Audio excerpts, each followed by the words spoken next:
guys, it's Baron here with Tech for Everyone, and today we're going to go back into our topic of comparing iOS versus Android. Why Apple sucks. Okay, we're not going to be totally bashing Apple, but after having highlighted some of the better points of being an iPhone user or an Apple user in general, now we're going to take a hard look at some of the things that are maybe a little bit less advantageous when you're an Apple user. I haven't even gotten past the intro. Say hi to the nice people on YouTube, Rufy. Stick around for the next couple minutes if you're looking forward to some good old-fashioned Apple bashing fun, and let's dive right into it. So the first thing I want to touch on right off the bat is cost. Anybody who's ever bought a MacBook before or bought one of the newest iPhones knows that they're not cheap. Apple products are famously more expensive than the competition, and a lot of people blame Apple for not giving you good dollar value when you buy their stuff. Oh, for fuck's sake! Apple is well known for asking top dollar for their merchandise. While some might argue with very good reason, some might argue, I ain't got no money. And you're totally justified in doing so. Now, I'm a huge fan of the iPhone SE, and I've certainly mentioned it many times before as a good budget alternative to Apple's iPhone lineup, but it's still a budget phone. If you want access to their premium lineup, you're going to be spending at least $699. And if you want to go pro and get totally decked out in your features, it's a minimum of $1,000. This trend was made famous with the iPhone X dropping starting at $999 in 2017, a pricing decision that, when it happened, set a tone for the industry that increased prices of premium smartphones across all different hardware manufacturers.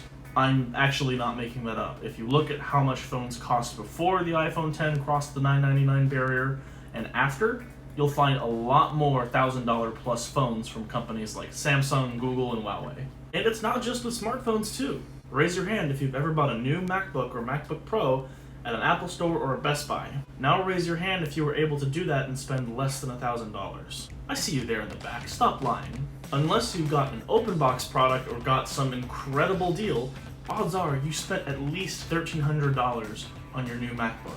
I wonder what $1,300 can get you on the Windows 10 side. It's probably the same all across the board, right?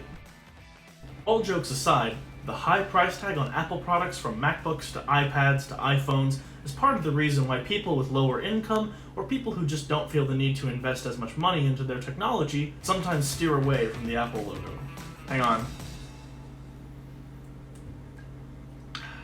You'd be drinking too if you had to make this video. Let's talk about Apple's product lineup. No ifs, ands, or buts, it can be a little bit confusing. Silly people aside who say things like iPhone 8S or iPhone XRS and weird non-existent combinations of iPhones, it can definitely be a little bit confusing in terms of iPhones that are available. Currently supported is the iPhone 6S all the way up through the iPhone 11 Pro Max. New from Apple, you can buy the iPhone SE, then up to the iPhone XR, the iPhone 11, iPhone 11 Pro, and the iPhone 11 Pro Max. And then last year, it was the iPhone XS and XS Max and the iPhone XR.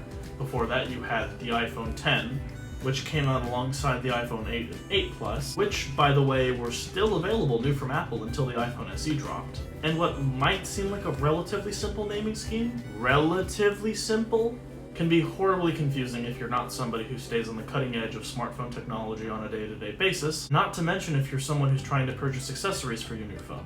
Keep this in mind. You can use the exact same screen protector for an iPhone X, XS, and 11 Pro, but you can use some cases that fit the 10 on the XS and vice versa, but you have to use completely different cases for the iPhone 11 Pro. The reason being due to the new camera bump. Same rules apply when comparing the iPhone 11 to the iPhone XR, which for all intents and purposes have the exact same screen size. I don't know why I said all intents and purposes. They do literally have the exact same screen size.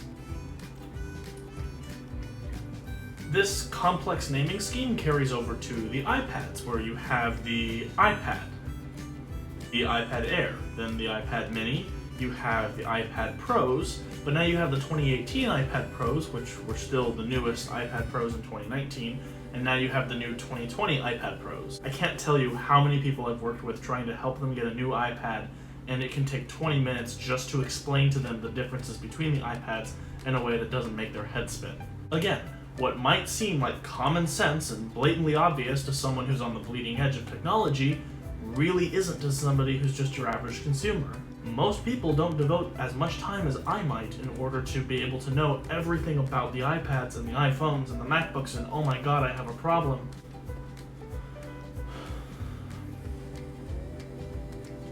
And there's enough variation that it can be very jarring for somebody who's just trying to get a simple working iPad but wants to know which option is best for them. One more thing I want to harp on that I personally really don't like when it comes to Apple is how incredibly selective Apple products are in what they work well with and what they don't. Now sure, you can very effectively get maybe your iPhone to interface with a Windows 10 PC, it's not too terribly difficult to transfer files, but gosh darn it Apple, you make it just too damn convenient for us to use your stuff with your stuff. Once you get used to using your iPhone with your Apple Watch, your MacBook, everything just seamlessly works, and it's so hard to walk away from that. Not only that, but due to advertising and teasing at that seamless integration, Apple puts a lot of pressure on customers to use Apple products with other Apple products. Some of it is deliberate in advertising, and some of it is just by nature of design. An iPhone will always do the job better when you're working with a MacBook. And sometimes using non-Apple services and non-Apple products to try and work with Apple's products can be a real pain in the butt. This can make it very difficult for people who are trying to use maybe an older Windows PC, or are trying to use a school computer, or even something like a Chromebook to try and interface with their Apple products. And that lack of cohesion between your iPhone and your Windows 10 PC, which you bought for only $5.99 instead of $9.99, really grinds the gears of some customers. Again, it creates a degree of exclusivity to Apple products that I think alienates a large portion of the wider consumer base and is really something that Apple needs to work on. Although, credit where credit's due, Apple is taking a lot of steps in the right direction with regards to this problem that they haven't been taking in previous years. They're lowering the cost of their devices while improving performance and bang for your buck, they're giving you better than ever student deals, and they're creating budget options for people who don't have as much money to spend but still want access to the Apple ecosystem. So while it might seem a little counterintuitive to end a video of criticisms on a positive note, I just feel like it would be completely unfair to Apple to say that that's a bad thing without acknowledging the fact that they've been taking steps in the right direction. But here's what I want to know. I want to know whether you think Apple is good or bad, and I want to see your opinions in the comments down below. So drop that comment and do me a favor, hit the like button if you enjoyed this video and hit subscribe if you want to see more content like this. Thank you so much for watching. As always, it's been a pleasure, and I'll see you next time. Don't forget, this is tech for everyone, and that means tech for you. See ya.